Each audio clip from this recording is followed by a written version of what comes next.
Right, so over the last few days, I've been watching this tank quite closely. And you'll probably understand why. If you've not seen the Malawi eye biter video, go back in the channel and watch it. But I introduced a large group of Malawi eye biters into this system, which has actually turned out really well. And I've not had any issues, but I have been monitoring all the fish closely off the back of that to make sure that I'm not getting any sort of aggression spikes or anything in the tank. Whilst I've been doing that, I'm watching this so carefully, we've actually got an imposter in the tank. And it's very, very well disguised as another type of fish. And it's a tank that I've had in here it's a fish that I've had in this tank for a very long time. And it's also one of the big players in here as well. So stick around and find out exactly what I've discovered in my tank.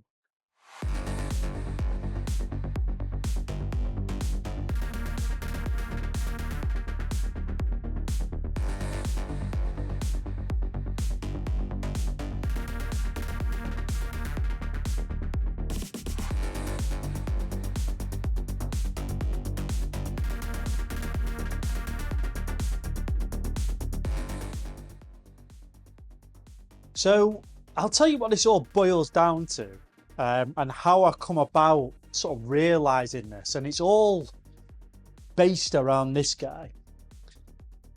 So as you know, I already had an eye biter in this tank from early on, and I've introduced these new group of eye biters, and I've been watching them all quite carefully. And the more I look at them, the more of a difference I see between this group of eye biters which I've introduced and the original eye biter, which I already have in the tank. And I start to notice some quite significant differences between the two fish. Now, this is a really easy mistake to make. And the only reason I've really clicked onto it is because I've added real eye biters into the tank. So I can see these very minuscule differences between the two fish. Now, there is another type of Haplochromis, which is also in the Dimidiachromis genre. So similar to your Dimidiachromis compressiceps, which is what an eye biter is. There's also something called a Dimidiachromis strigatus, and it's also known as the Sunset Hap. Now, that is what I think my original eye biter actually is. And let me explain to you why and what I noticed with the fish. So when you look at the eye biters that I've got in here, especially the males and these big females, and I've even got some females that are a similar size to the original fish I had in the tank.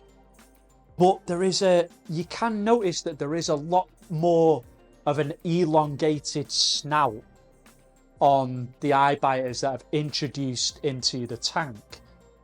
And they've also got a much narrower, thin, blade-like body, which is where the name compressiceps come from. A lot of people think it's because of the jaw and the teeth. It's not. It's because of the shape of the body, and it's compressed and knife-like. Whereas this, what I'm calling Sunset, the strigatus, he's got a much more cylindrical body and a more of a rounded snout.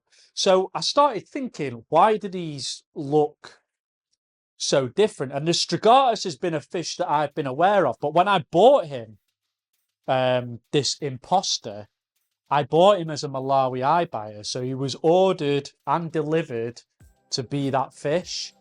But you can see, look at the snout, he's got a much more rounded snout.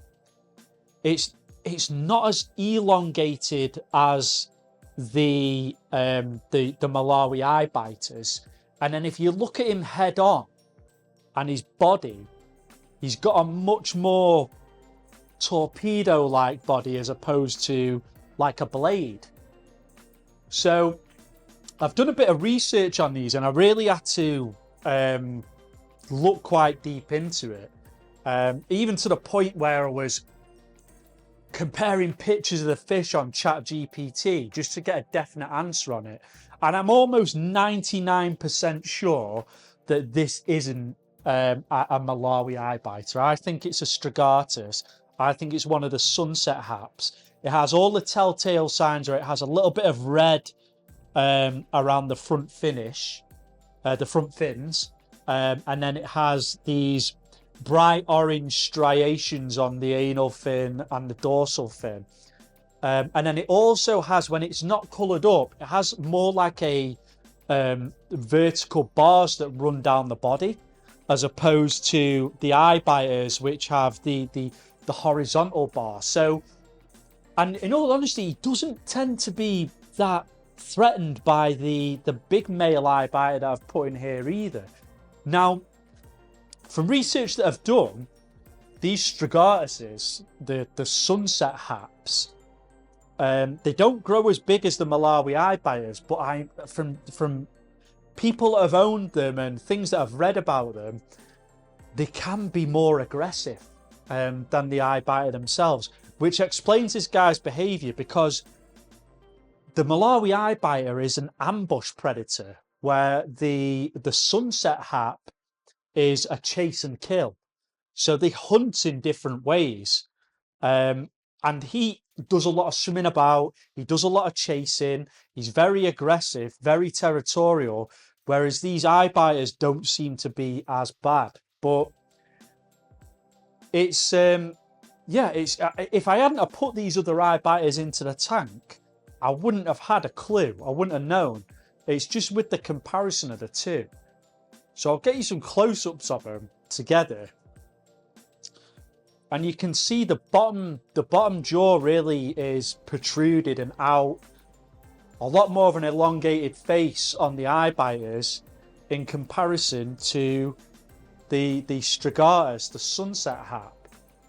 So I thought it was a good thing to raise and make a video about, because I think it's really that they look so similar. And I think it's a really easy mistake to make if you haven't got the two fish side by side and you can see the difference in them. So I didn't know until these other eye biters were introduced that this might be a different type of fish. I've only known when I've got something to compare it to, because look at it. It's got similar coloration, similar body shape, similar snout, but then when you compare it to the real thing, you can tell that there's a complete difference between the two, which in a way is I'm actually happy about, because it means I've got a different type of fish in the tank. I've not got two male eye biters now, I've got two different types, which gives me more options to maybe get some of these and breed these. The breeding setup is so close to being complete in the cellar as well. So I've got all my fry tanks set up. I've got some of the breeding tanks due to come soon. I've got all my plumbing, all my bits and bobs. My adult Lego kit is here. So I'm going to have lots of fun doing that over the next couple of days and getting that ready to set up. But yeah, it was a really interesting find, and it really shocked me when it just clicked, and I thought they don't look like the same fish. But this Strigatus, however,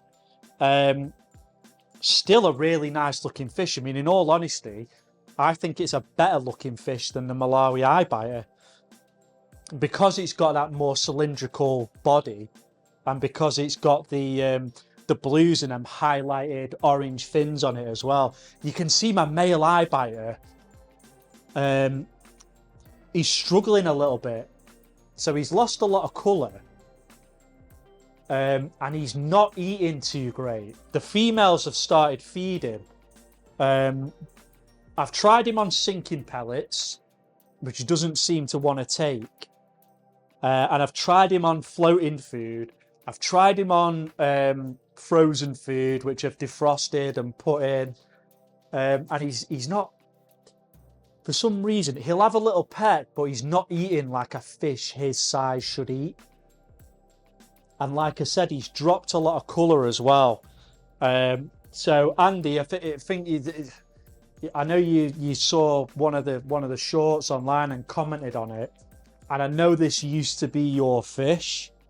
So if you've got any tips on what you were actually feeding it, and if you potentially had any issues like this, if he's not a very good feeder, then let me know. But he's not quite eating as much as I'd want him to eat. He's just having a little peck, and it's like he doesn't like to get involved with all the kerfuffle and the fish.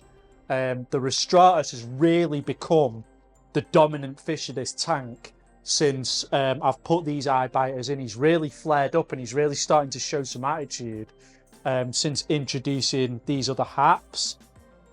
And I don't know if that intimidation factor of that fish is what's putting off this male eye biter and why he's dropped so much colour, or it could be the Strigatus because he's a similar looking fish and he's in full breeding colours, and with him being that slightly more aggressive species of Dimidiachromis might be what's causing the eye biter to drop colour as well. I don't know, but if you know and you've got any advice, then drop it in the comments and let me know. So all in all, a pretty cool find off the back of introducing those fish, and I'm happy that I've got this Sunset Hap in the tank and I've got a different kind of fish in here as well. So it's amazing. I mean, I've been keeping these fish for so long, and the Strigatus is a species that I was aware of, but it never crossed my mind to think that it could actually be in the tank because they're so similar looking. So if you've got any fish that you think you may have misidentified in the past and it's turned out being something else, especially in African cichlids. I know Mbunas are... I've had Mbuna tanks in the past, but I've never really got into the different kinds of Mbunas and the different species. And I've recently bought a book, which is it's just an encyclopedia of different types of Mbunas, and some of them I've not got into it fully yet, but there is so many that look so similar and are really hard to tell apart. And from what I've been reading, sometimes you even have to look at the way that their dentistry, their teeth are structured to actually differentiate them between another one. I don't think it goes that far in the actual aquarium hobby. I think we can quite easily do it, but I'm still finding my feet with Mbunas. But I want to get a nice sort of, a not too common group of them in this tank, which you can potentially breed as well. So I'm really looking forward to that. But I would imagine there's quite a few Mbuna keepers out there that have misidentified fish because there's so many that are so similar looking. So if you've had anything like that, drop it in the comment, let me know. And if you're enjoying the videos, don't forget to subscribe.